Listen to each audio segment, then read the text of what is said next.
You're watching Final Score on Fox 16. Our area football squads have been training for this since the spring. They've talked about it over the summer and the offseason. They have battled their way through a grueling regular season and postseason just to get to this point. State Football Championship Week is here in the Natural State.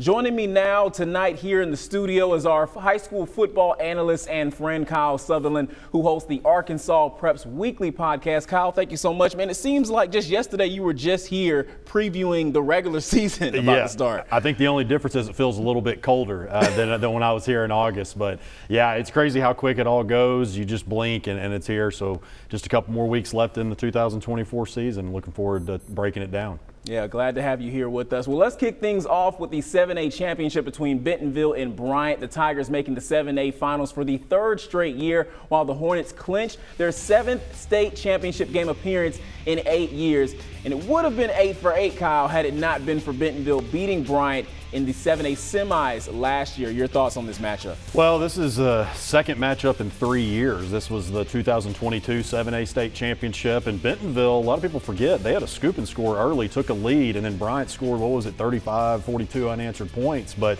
I think that this is probably about what we expected if it wasn't going to be Fayetteville coming out of the West. Bentonville had that 0-3 start. We had a feeling that they might get off to a slow start having to replace so many different starters, but since that time have really just been rolling once conference play began, and were able to come ahead of Conway the other night and come out with the victory. Their second, so this is their third consecutive state finals appearance. This is also the second in 3 years that they have won on basically a walk-off field goal. Wow. So fun way to win that one, but yeah, I think this is going to be a great matchup. You know, Bryant, you probably expected to be here. Bentonville, maybe not so much, at least if you paid attention to just that non-conference record. Yeah, well, I was able to catch up with Bryant head coach Quad Sanders after their victory over Pulaski Academy to advance to this title game. You got to be excited for these guys to rebound from what happened last year at this same time. You know, you wait 52 weeks for this moment. That's a long time. But they're still excited, man. We executed. We understand that the job's not done, but if one thing I learned from last year is celebrate all wins no matter how you think, and it's a great thing. We've done a great job. And these kids have been phenomenal all year. We just got to keep it rolling. We were so inexperienced last year, myself included, you know. And we take a lot of the blame for what happened, and we'll take the blame for what happened this far too, you know. All credit go to the kids for the win, but anytime there's a loss with this kind of talent, man, you always got to be willing to take the blame as a coaching staff, and I think that's what we did. We learned from it, and I think the group learned as well that we could be beat. Right now I'm just enjoying it and soaking it in, you know. It ain't hit me that we in a big title game. You know, as far as going back to War Memorial, I don't want to call it going back. That ain't a foreign place for us. You know, we play there all the time. What's foreign is that state championship game that we missed last year. So that'll probably sink in on game day. The 6A title game will go through the 6A West. Greenwood taking on Shiloh Christian, the fifth straight year for the Bulldogs playing for the trophy. Greenwood trying to go back-to-back for the first time since 2017-2018 for the Saints. A sixth straight trip to War Memorial, 16th overall, Kyle. Yeah, just two teams that really, especially in the 21st century, have set the standard in Arkansas. You think about PA as well in that mix, but you had a feeling even when these two played, Greenwood has really just not been challenged this year. They have probably been as consistent as any team in Arkansas, regardless of classification. But you think about Shiloh Christian that just 2-3 years ago was playing in Class 4A and going to those state championships. They just haven't skipped a beat. Even in Class 5A, made it to the state final against Parkview last year. So these two juggernauts, it's not shocking to see them playing for the ultimate prize. But I'll tell you, Josh, Greenwood's about as, I will say it, they're as complete of a team as I think I've seen in this state. When you think about offense, defense, special teams, all three phases. But when you've got a quarterback like Kane Archer back there, it's just he sees the field differently than I think a lot of other ones that we've had come through. And it's just really a complete machine that they have formed there at Greenwood.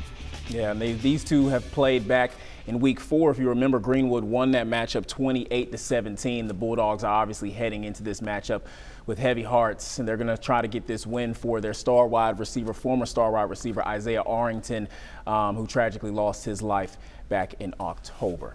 The 5A title game will be between Farmington and Parkview. The Cardinals rallied from a 10-point deficit to beat Hot Springs Lakeside Friday and will now play in their first state title game since 1973. That's crazy. As for the back-to-back 5A champion Patriots, they are trying to become just the second 5A team ever to win 3 consecutive titles. Kyle, I love this matchup. I do too. It's probably one out of all of our matchups this Saturday, or this weekend, I guess I should say, that is probably the closest thing to a David versus Goliath. You've got, as you said, the 2-time defending state champions up against the Farmington team that most people, maybe outside of their school, definitely didn't see this happening, of them making it, especially after moving up to 5A after being in 4A a few years ago.